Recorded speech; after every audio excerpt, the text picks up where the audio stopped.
1913च्या अगोदर माळ असलेला असा हा परिसर होता।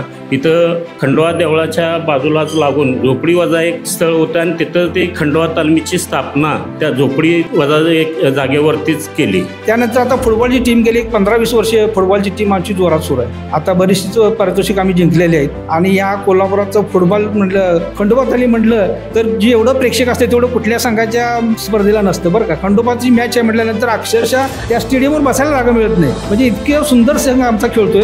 डॉल्बी मुक्त आम्ही यावर्षी गणेशोत्सव साजरा करण्यात येणार आहे। डॉल्बीचे दुष्परिणाम काय आहेत हे आम्ही बघितलेलं आहे। परवा दसरा चौकात प्रशासनानं SP साहेबांनी यांनी जे मनोगत व्यक्त केलं ते दुष्परिणाम जे होते ते आम्ही बघितले। आपलं तालमीचं नाव दालपट्टा आणि फुटबॉल ह्यासाठी चांगल्या प्रकारे चालू आहे। आपली तालमीचा 1989 साली संघ आम्ही स्थापन केला। 1993 साली संघ आमचा सिनियर झाला। आपल्या तालमीचा फुटबॉल संघ 1993 पासून आता पण चांगला संघ खेळत आहे।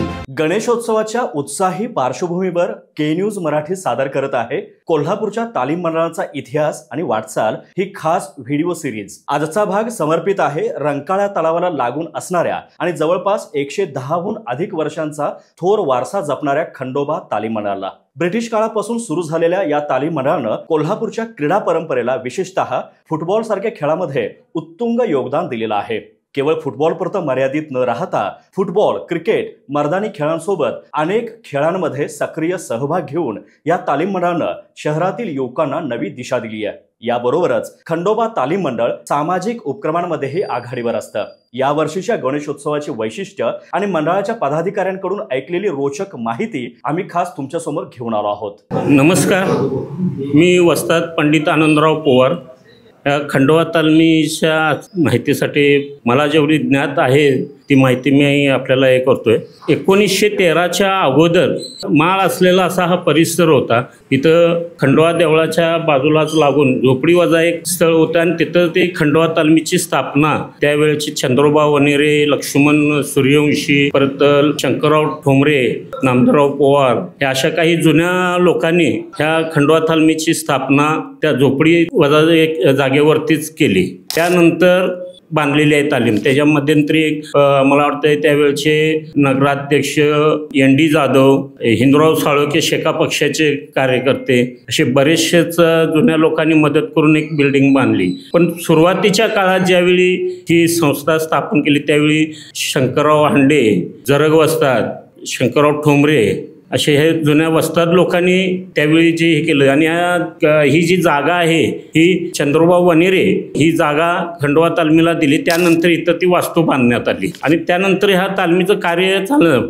कुस्ती असेल, मर्दानी खेळ असेल, तालमीचा संघ होता फुटबॉलचा। आनंदराव पवार असतील, शंकरराव बालिंकर म्हणजे शिंदे ते असतील, आनंदराव ठोंबरे असतील, हे त्यावेळचे वस्ताद बरेचसेच काय त्यांनी पुढं चालवत आला। त्यानंतर बरेचसेच काळ नंतर सुहास ठोंबरे, स्वतः आम्ही, मनोज बालिंकर यांनी इथं मर्दानी खेळाची अजून परंपरा चालूच ठेवलेली आहे। सांगायचं झालं तर सायकलिंगवरनं लोक त्यावेळी म्हणजे जायचे, म्हणजे वेगवेगळ्या ठिकाणी सामाजिक कार्य ते स्वच्छता मोहिमा त्यावेळी ती लोक राबवायचे। हा एक त्या तालमीचा इतिहास। म्हणजे गणपती त्यावेळी छोटेखानी होता, पण मोठमोठे शीन देवासराव सूर्यवंशी त्यावेळी माझे अध्यक्ष यांच्या माध्यमातून भव्य कटआउटचे देखावे त्यावेळी पहिल्यांदा खंडोबा तालमीनं आणली। पुण्याहून त्यावेळी म्युझिक लाईट ही पण खंडोबा तालमीनं पहिल्यांदा इथं आणली।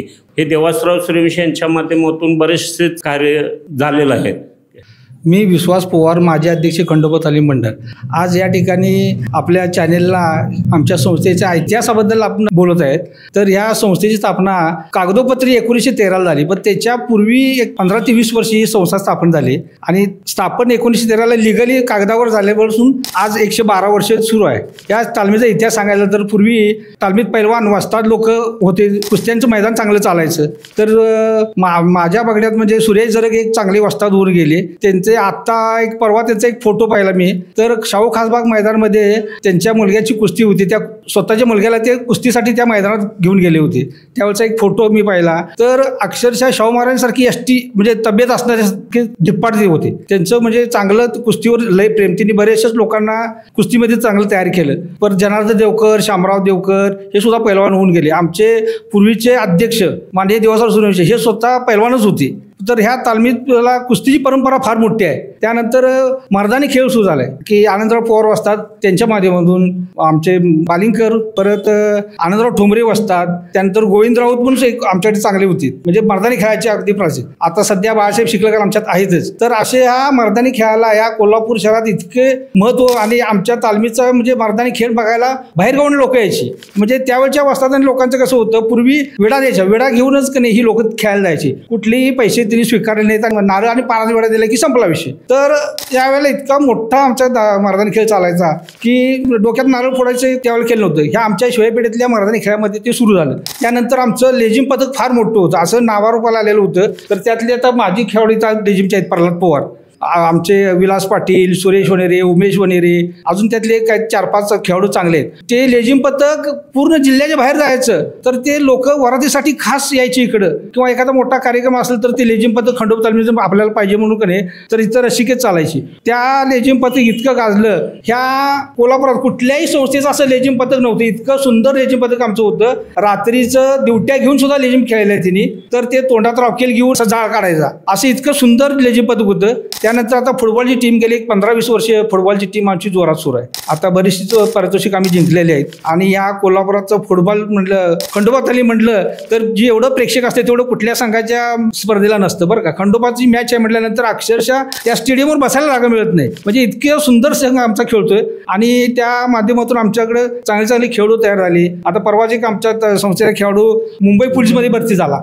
तर आमच्या इथं वनेरी सरांचे मार्गदर्शन ह्या महाराष्ट्रामध्ये फुटबॉल टीमला होते. म्हणजे आमच्या संस्थेचे सुद्धा खेळाडू आहेत ते सराव करून घेतात. आणि त्या निमित्तानं आमच्या प्रॉपर संस्थेच्या परिसरात इतके खेळाडू झाले आहेत की जवळजवळ बाकीच्या संघातनी त्यांच्या प्रॉपर खेळाडूंची संख्या कमी आहे. आमच्याकडे प्रॉपर खेळाडू 10 ते 11 खेळाडू आमचे प्रॉपर आहेत. त्यामुळे आमचा संघ असा चांगला बलवान संघ झालेला आहे. आणि आमच्या संघांना आता बरेच म्हणजे पुण्याला गडिंग्लज बऱ्याच ठिकाणी आमचा संघ जाऊन आलेला आहे आणि चांगलं त्यांनी कार्य दाखवलेलं आहे. परत त्यानंतर आता क्रिकेटचा संघ आमच्या संस्थेचा होता. आमचे सचिन पवार हे बघायचे सगळे. तर क्रिकेटमध्ये सुद्धा का नाही खंडोबा तालमीचं नाव एवढं जिल्हाभर झालेलं आहे त्यावेळेला की चांगले चांगले खेळाडू क्रिकेट खेळणारे आमच्याकडे होते आणि त्यांनी सुद्धा चांगली पारितोषिक पटकावले. त्यावेळेला सुरुवातीला क्रिकेटच्या स्पर्धा लाईट म्हणजे फ्लड लाईटमध्ये कुणी घेतल्या नव्हत्या, त्या खंडोबा तालमीनं भरवल्या गांधी मैदानामध्ये. त्यांनी चांगल्या स्पर्धा भरवल्या, त्यामध्ये सुद्धा आमच्या क्रिकेटच्या संघाला तालमीच्या चांगले यश मिळवलेलं आहे. नमस्कार, मी सध्याचे 2025-2026 सालाकरता अध्यक्ष अजित महारुगले. प्रथम तुमच्या के न्यूजच्या चॅनलला आमच्या संस्थेला भेट दिल्याबद्दल मी तुमचं आभार मानतो आणि तुम्हाला धन्यवाद देतो. आमच्या खंडोबा तालीम मंडळाचा ऐतिहासिक हे बघितलं तर गणेश उत्सव 2025-26चा आम्ही मोठ्या प्रमाणात साजरा करण्याचं ठरवलेलं आहे. आणि आमच्या पूर्वीच्या मूर्ती गणेश उत्सवाचे महिषासूर मर्दिनीतले हे वध करणारे अशा मूर्ती असायच्या. पण त्यानंतर आमचा जो गणेश मूर्ती आहे ती पोटल्या गणपती म्हणून प्रथमच आम्ही या आमच्या संस्थेत बसवली. ती एवढी प्रसिद्ध झालेली आहे. तेव्हा गणेश उत्सव आम्ही ह्या वर्षी महिलांना जास्त प्राधान्य देणार आहे, महिलांच्या हस्ते आरती करणार आहे, पर्यावरण कार्यक्रम करणार आहे. परत डॉल्बी मुक्त आम्ही यावर्षी गणेश उत्सव साजरा करण्यात येणार आहे. डॉल्बीचे दुष्परिणाम काय आहेत हे आम्ही बघितलेलं आहे. परवा दसरा चौकात प्रशासनानं SP साहेबांनी यांनी जे मनोगत व्यक्त केलं ते दुष्परिणाम जे होते ते आम्ही बघितले. त्यामुळे यावर्षी सगळ्यांनी ज्येष्ठ आमच्या सगळ्या कार्यकर्त्यांनी आम्ही ठरवलेलं आहे की यावेळी पारंपरिक वाद्य आणि ह्या निमित्त आम्ही यावर्षी आगमन सोहळा मोठा करणार आहे. आणि त्या पद्धतीने सगळी आमची आता तयारी चालू आहे. गणेश विसर्जन हे पारंपरिक वाद्य महिलांचा सहभाग मोठ्या प्रमाणात असणार आहे आणि त्यामुळे आम्ही प्रशासनाला यावर्षी मदत करायचं असं आमच्या सगळ्यांनी एक मताने ठरलेलं आहे.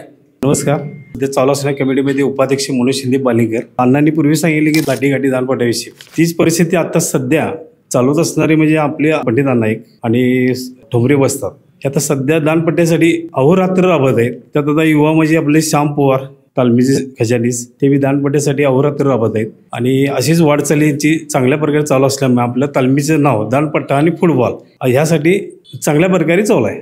धन्यवाद. नमस्कार, माझं नाव अक्षय विक्रम जरग, माजी फुटबॉल अध्यक्ष. प्रथमतः आत्ता मी फुटबॉल संदर्भात ज्या इतिहासाच्या ज्या गोष्टी आहेत त्या आपल्या संस्थेचे ज्येष्ठ माणसांनी तुम्हाला सांगितलेल्या आहेत.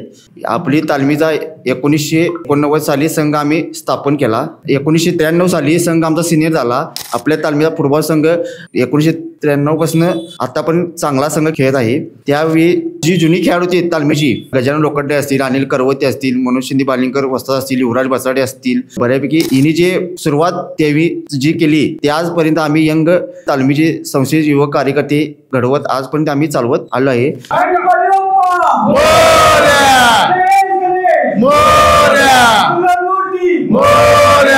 पेटेचा राजा, पेटेचा राजा, जय मल्हार, खंडोबा तालमीचा. तर मंडळी, हा होता कोल्हापूरच्या क्रीडा आणि सामाजिक परंपरेचा अविभाज्य भाग असलेल्या खंडोबा तालीम मंडळाचा इतिहास आणि वाटचाल. सिरीजच्या पुढील भागामध्ये आणखी अशाच रोचक तालीम मंडळाच्या कथा पाहायला विसरू नका. चॅनेल सबस्क्राईब करा, व्हिडिओला लाईक करा आणि कमेंटमध्ये तुमच्या गणेशोत्सवाच्या खास आठवणी आमच्यासोबत शेअर करा. धन्यवाद.